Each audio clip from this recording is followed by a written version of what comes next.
Hi, I'm Bloodied Porcelain. You may know me as the storyteller for Hunter, Wayfarer, and Scion Apotheosis.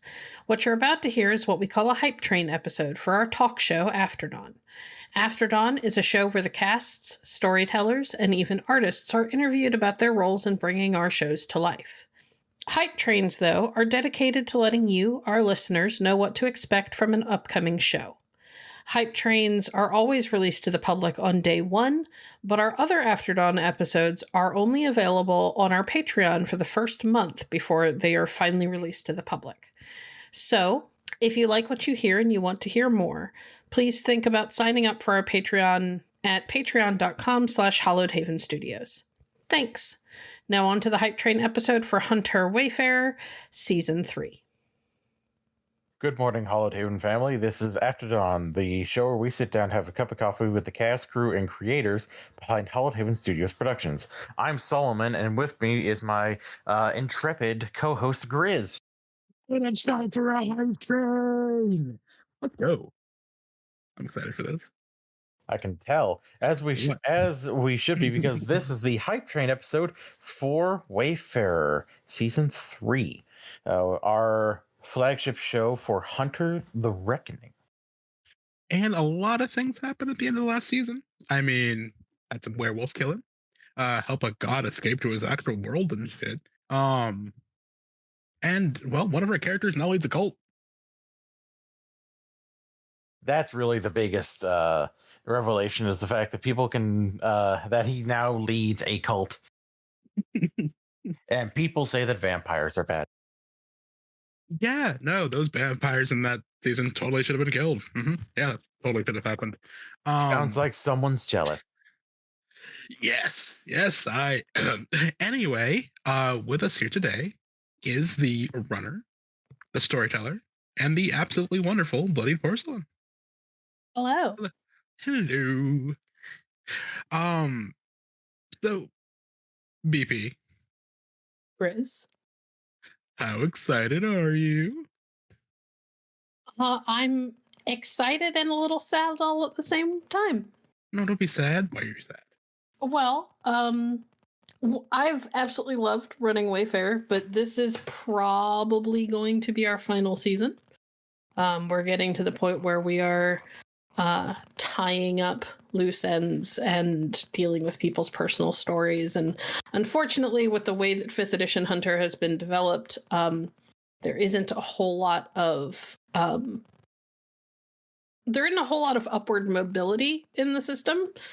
So if you don't cut your players back to like less than half of what they suggest you give them for experience every session, they're gonna kind of cap out and start stepping on each other's toes really quickly. So we decided that the story's kind of gotten to the point where we can wrap it up in one maybe two more seasons if they take forever to finish things, but I don't think they will. Then it'll be time for me to think of other projects. So I'm excited, super, super excited for the new season, but also kind of sad because it's a little bittersweet. Well, that makes sense. We've had some pretty significant changes to our cast and crew, to our cast of players, or not our players, our characters, since last season. I've heard that we now have a major change in Rosanna. I heard that she was changing the type of hunter she is?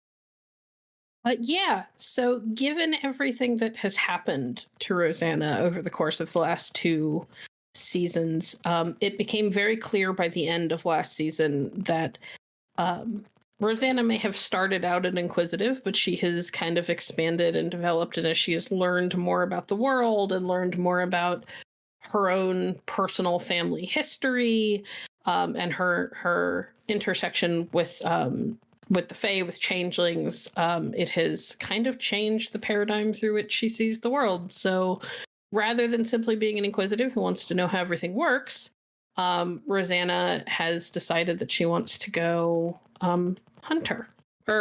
faithful hunter. Interesting. And is that faith in a particular religion, or is that faith connected to her changeling connections? That is something people will have to tune in to find out. Ooh. I'm sure it has something to do with other particularly faithful people. Totally not. No, not even close. Um, I can neither confirm nor deny. the sound of pen scrabbling on paper. Uh, so I guess my question is gonna be in the same vein. Have any of the other characters like taken anything different, tried anything else new, or has everything been the same? So, I mean, they've all, increased in what they can do. So they're all going to come in with some slightly new things, but none of them have done like a full shift other than Rosanna. Rosanna swapped from one type of hunter to another, while the others have mostly just expanded on their currently existing skill sets. Like, I believe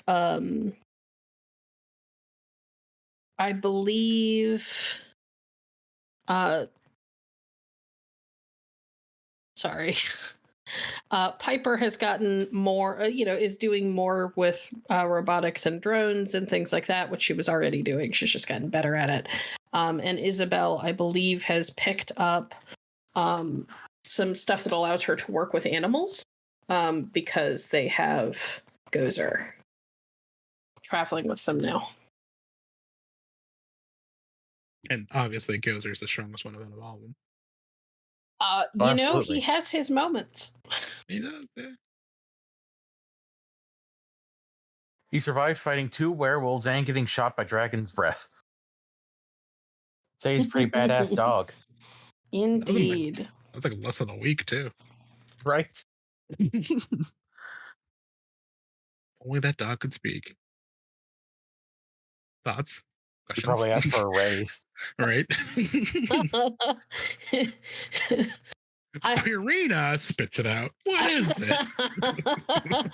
Now, I know that multiple of you are decent cooks. Why am I not getting a raw food diet like I'm supposed to? Where's my filet mignon? Oh, that's currently in the gas tank because we drive on an RV that's sucking up all of our money. Oh, that's fair. We have to keep repairing it because something keeps happening to it. Yeah, are there upgrades to the RV? Is it like fully armored, ready to go, new paint job?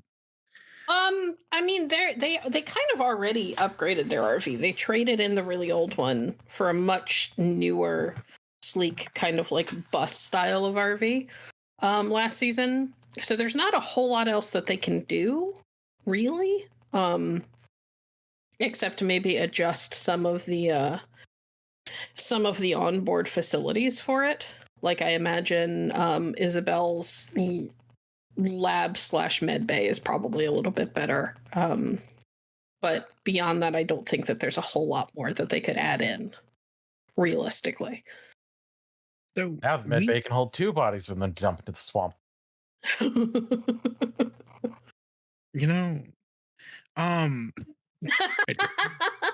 Ideas. So we can't ask for too many details because it's a hype train and we want you to be excited. But are there any character story points that we actually do know about that you were looking forward to addressing? Oh, yeah, I can tell you that we are going to be dealing with Rosanna's and Piper's personal story ties that played into last season a lot. Those are going to come full circle this season. And Isabel's will probably by default come along at about the same time. They all sort of, without really talking to each other, created characters that are all sort of linked into the same groups, if not the same issues. Does that make sense?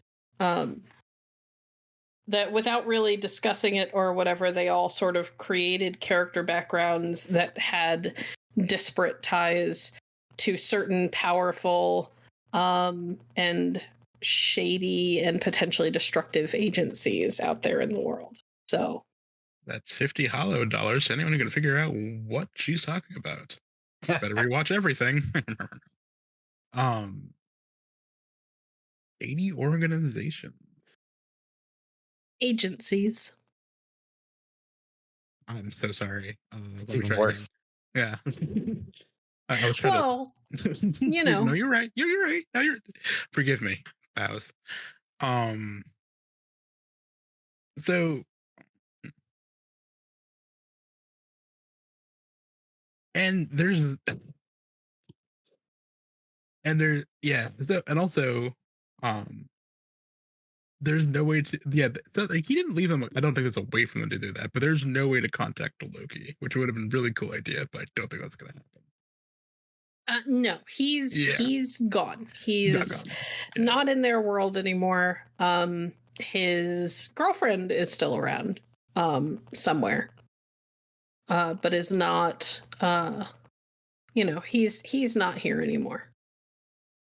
I guess the question is, who's going to steal Loki's girlfriend? Well, they'll have to get through the dragon. Yeah, the dragon is a bit of a wall to prevent such things. They just have to get him to approve. Sure, that'll be easy. It'll be fine. They'll be fine.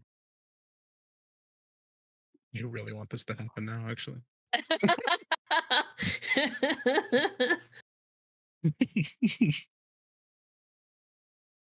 Listen, I just want to talk to your mom.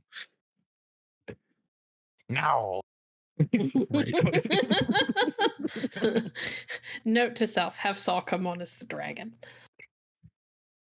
Speaking of people coming on for parts, are there any SPCs that you might want to hint at coming along and possibly showing up? Well, she killed most of them. A lot of the SPCs are either dead or purposefully in the background. There is a chance we might see Peter again. I have a new SPC that I have cast. I don't know that he'll ever actually play into things, but I cast him just in case. He is going to be played by Bookkeeper. Ooh. Who we have gotten to see in other. We got to see in another game, the Good Society. We got to see how good he is at kind of getting into character and going off on these really, really well. It feels like they're all pre-written, but a good chunk of it wasn't. These really well done monologues and rants. So I was just like, you have the perfect skill set for the character that I'm thinking. Please come play this for me if I need him. So that's on the list. You can find a great example of that at Hallowed Haven. It goes on youtube.com. Yes. Yeah. Or on our website, hallowedhavenstudios.com/betrothed and betrayed. Fantastic. Any inclination as to if the Linnea Society may rear its ugly head again, or are they basically off the board now that they're not associated with Loki? They might. That is very up in the air, because their tie-in was very specific. And the character that they were originally tied to, Victoria, is dead now. So whether or not they're going to play in is kind of up in the air. We'll see what the players do. Fun. I guess the only other thing we can truly ask, because you can't tell us much more than this, would you be so kind as to give us the slightest bit of a little bit of an Easter egg, a little bit of information to keep us excited for this? Just a tiny little bitty bit. A little bit of something. A little bit of something.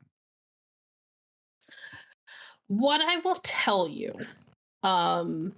is that Isabel, Piper, and Rosanna all have backstory ties to the same agency, from very different perspectives and approaches. There may very well come down. There may very well be a moment where the question of whether or not the cell even stays together through the thick and thin of the season will present itself. There are going to be some very big moral quandaries that some of them are going to have to answer. There's going to be moments where characters have to address where their loyalties lie, and whether or not they want to keep hunting when all is said and done. Man, I said a little bit of something, but that was a lot. And yet still so vague. Yeah.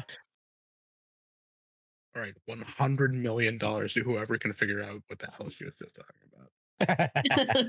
We don't have $100 million. Please don't come for us. There's nothing legally binding about what Grizz has said. Yeah, it's not like we're freaking shook on it. Like, the hell? Go ahead and do it. Any other questions, my good friend? I can't think of anything. I think that's pretty much about it, unless our lovely guest has something else that they want to bring up for our wonderful listeners. I don't think so. I think you guys asked all of the questions I can think of to answer. And just as a reminder, because we were talking about things to keep people excited about. As a reminder, Piper did not make it. Isabel was not the only one last season that walked away with a curse. Hers was the most obvious, but she was not the only one to end the season with a curse last season. So that'll also have to be addressed. Ooh. Editor, put in a dun dun dun, but like make it all evil and stuff. Thanks, Termite. Appreciate you. But I think that's it. It's just gonna be my dun dun dun, but like overlaid with like a couple of bases. Anyway, then all we gotta do is ask everyone to get excited, be excited. It's happening. It's here. We're gonna have Wayfarer season 3, and it's gonna be awesome. April 5th, which is a Friday at 8 p.m. Eastern. Make sure that you're here for it.